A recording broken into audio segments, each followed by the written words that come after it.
शनि के बाद देवगुरु बृहस्पति ऐसे हैं जो कि बहुत धीमी चाल चलते हैं, यानी कि स्लो मूविंग प्लैनेट है। इसीलिए इनका कोई भी गोचर या कोई भी बदलाव ये बहुत इंपॉर्टेंट हो जाता है। अब 13 महीने बाद देवगुरु बृहस्पति मेष राशि को छोड़ करके जा रहे हैं शुक्र की राशि वृषभ में। ये ट्रांजिट होगा दोपहर को 2:29 पर और उसके ठीक 2 दिन बाद देवगुरु बृहस्पति अस्त हो जाएंगे, जिसे तारा डूबना भी कहते हैं, जिस दिन से सभी मांगलिक कार्य खत्म हो जाते हैं, यानी कि कुछ समय के लिए रोक लग जाती है। ये जो अस्त होंगे ये होंगे लगभग 10:08 को रात को। उसके बाद ठीक 1 महीने बाद 3 जून को लगभग 3:21 पर फिर से ये उदय हो जाएंगे, जिस दिन से सभी मांगलिक कार्य फिर से शुरू हो जाएंगे।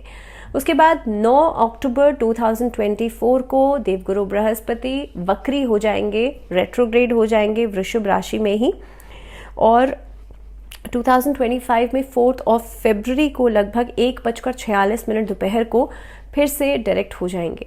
तो ये सीरीज ऑफ इवेंट्स जो हैं वो होने वाले हैं देवगुरु बृहस्पति के 2024 और 2025 में। ये सभी इवेंट्स आपके लिए कैसे रहेंगे, ये गोचर वृषभ राशि में जाना देवगुरु बृहस्पति का आपके लिए कैसा रहेगा, इसके बारे में हम बात करेंगे। Well, there is a new series. ये एक नई सीरीज है जिसमें कि हम 12 राशियों के बारे में बात करेंगे। इस वीडियो में हालांकि बात होगी सिर्फ मेष राशि एरीज के लिए, तो सेपरेट वीडियोस रहेंगी हर एक राशि के लिए। इस वीडियो में क्योंकि हम मेष राशि वाले लोगों के बारे में बात कर रहे हैं, तो देखिए एरीज जो है इनके लिए लंबे समय से देवगुरु बृहस्पति आप ही की राशि में विराजमान थे। 22 अप्रैल को 13 महीने पहले ये ट्रांजिट हुआ था, और राहु का जो गोचर था वो भी आप ही की राशि में था, जिसकी वजह से गुरु चांडाली योग बना हुआ था। उसके बाद अक्टूबर लास्ट ईयर ये जो युति थी ये टूटी, और अब मेष राशि में देवगुरु बृहस्पति विराजमान थे, जो कि गोचर करेंगे अब आपके लिए 2nd हाउस में। अब देखिए नवम भाव के स्वामी हैं आपके लिए, और आपके लिए गोचर करेंगे ये द्वितीय भाव में। द्वितीय भाव जो होता है वो कई सारी चीज़ों को कंट्रोल करता है। यहाँ से हम देखते हैं कि कितना धन संचय हम कर पा रहे हैं, कुटुंब का घर भी है, और ख़ासतौर पे आपकी ईटिंग हैबिट्स जो हैं वो भी 2nd हाउस से ही देखी जाती हैं।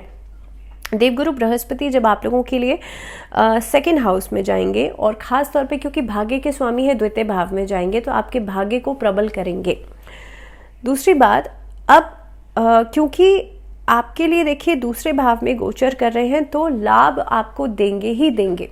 2nd हाउस में बैठेंगे और काफ़ी हद तक पैसे का आना, इनकम सोर्सेस को बढ़ा सकते हैं। तो कार्य क्षेत्र के अनुसार अगर देखा जाए तो यहाँ पर प्रॉफिटेबल इनकम्स जो हैं वो हो सकती हैं। खासतौर पे इस अवधि में डीलिंग्स जो आप करेंगे वो आपके लिए बहुत फ़ायदेमंद रहने वाली है। इस अवधि के अंदर अगर किसी नए काम की, किसी नए व्यापार की शुरुआत करने के बारे में सोच रहे हैं, वो बहुत प्रॉफिटेबल रहेगा। इस अवधि के अंदर अगर आप पार्टनरशिप में काम करते हैं, उसके लिहाज से भी ये समय आपके लिए बहुत हद तक गेन्स लेकर के आएगा।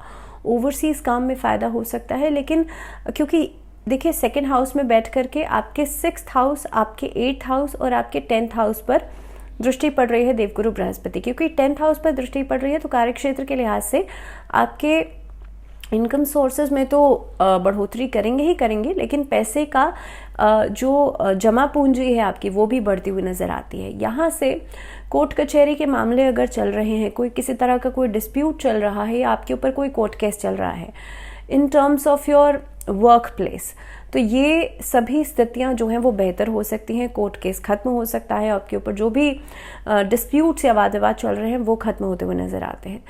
इस अवधि के अंदर आप देखेंगे जब देवगुरु बृहस्पति अस्त होंगे, उस समय पर अपने जो ऐसे डिसीजंस हैं जो कि आप इन्वेस्टमेंट के लिए लेते हैं उस पर थोड़ा सा एहतियात बरतिएगा। इस अवधि के अंदर बहुत मेजर अमाउंट की पार्टनरशिप्स या मेजर ट्रांजैक्शंस करने से बचिएगा। और ख़ास तौर पर अगर किसी की कुंडली में बृहस्पति अच्छा नहीं है, लग्न कुंडली में बृहस्पति अच्छा नहीं है, तो इस अवधि में पार्टनरशिप भी करने से बचिएगा आप लोग। दूसरी बात, अगर मैं बात करूं आप लोगों के लिए रिलेशनशिप्स के लिहाज से, तो देखिए 6ठे भाव पर दृष्टि पड़ रही है।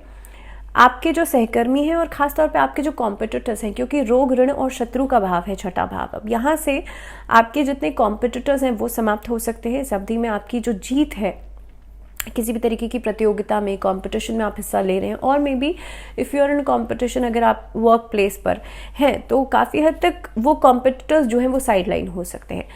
इस अवधि के अंदर आपके जो पारिवारिक जीवन में जो कलह कलेश चल रहा है वो तो खत्म होगा ही होगा, लेकिन जब देवगुरु बृहस्पति वक्री अवस्था में जाएंगे तो 9 अक्टूबर से लेकर के 4 फरवरी तक इस अवधि में कोशिश ये कीजिएगा कि अपने माता पिता की सेहत का ज़रूर ध्यान रखें, और ख़ास तौर पर आप लोग सिबलिंग्स के साथ अपने रिलेशनशिप्स को बेहतर करने के लिए जो वर्बल डिस्प्यूट्स होते हैं उसको करने से बचिएगा।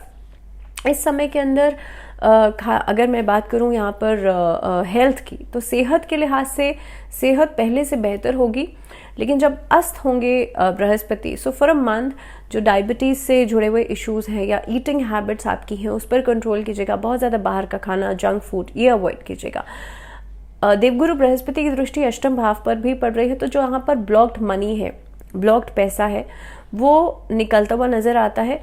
यहाँ से आप लोग धर्म कर्म में रुचि रख सकते हैं, तो यहाँ से आप किसी ऐसे लर्निंग प्रोसेस में खुद को एनरोल करा सकते हैं। मे बी कोई नई लैंग्वेज सीख सकते हैं या किसी स्क्रिप्चर को पढ़ सकते हैं, किसी धार्मिक ग्रंथ को आप पढ़ने में रुचि रख सकते हैं, और मे बी मांगलिक कार्यों में आपकी दिलचस्पी जो है वो बढ़ेगी। एजुकेशन की अगर मैं बात करूं तो जो बच्चे इस समय पर किसी नए एग्ज़ाम को देने के बारे में सोच रहे हैं, कोई कॉम्पिटिटिव एग्ज़ाम है या किसी नए सब्जेक्ट में या किसी नए कोर्स में खुद को एनरोल कराने के बारे में सोच रहे हैं, आपके लिए हो सकता है थोड़ा सा प्रोसेस यहाँ पर स्लो हो जाएगा, लेकिन लर्निंग आपकी जो है वो बहुत बढ़िया हो सकती है। ये साल कोई बड़े डिसीजंस लेने के लिए बेहतर रहेगा, और ख़ास तौर पे अगर आप ओवरसीज ट्रैवल करना चाहते हैं फॉर योर हायर एजुकेशन, उसके लिहाज से भी ये साल बढ़िया रहने वाला है। दूसरी बात, अगर मनी मैटर्स की बात की जाए तो मैंने पहले ही कहा कि देखिए सेविंग्स आपके लिए होंगी, धन का संचय होगा, लेकिन खर्चा किस तरह से आप मैनेज कर रहे हैं that totally depends on you.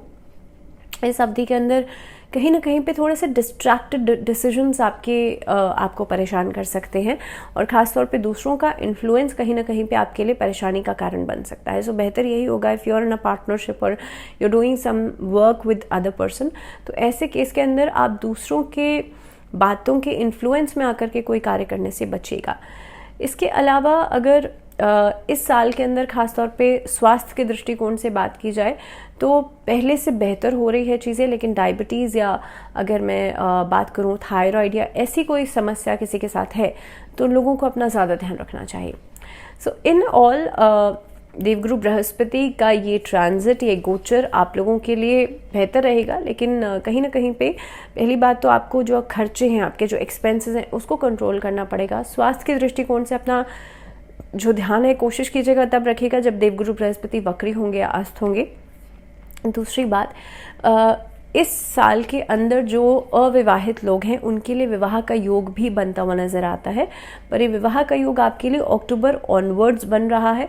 दूसरी बात, जिन लोगों के लव रिलेशनशिप्स चल रहे हैं उन लोगों के लिए हो सकता है आप किसी को फॉर मैरिज प्रपोजल दे सकते हैं, बट कहीं ना कहीं पे थोड़े से ग्लिचेस ज़रूर आएंगे आपके लिए जब 9 अक्टूबर के बाद जब बृहस्पति वक्री हो जाएंगे, रेट्रोग्रेड हो जाएंगे। ऐसी स्थिति के अंदर कोशिश ये कीजिएगा विष्णु सहस्त्र नाम का पाठ आप ज़रूर करें। देवगुरु बृहस्पति यानी कि भगवान विष्णु को आप पीले रंग के वस्त्र ज़रूर अर्पित करें। जिनका बृहस्पति उनकी लग्न कुंडली में बहुत अच्छा नहीं है, डिग्री बहुत कम है, उनको भगवान विष्णु को पीले रंग के वस्त्र और हल्दी की गांठ ज़रूर अर्पित करनी चाहिए। तो ये कुछ रेमेडीज़ हैं, कुछ उपाय हैं जो कि इस समय पर आप कर सकते हैं। और क्योंकि शुक्र की राशि में जा रहे हैं बृहस्पति, तो इसीलिए भगवान विष्णु और माँ लक्ष्मी की पूजा साथ में करेंगे तो उससे आपको बेहतर लाभ मिलेगा।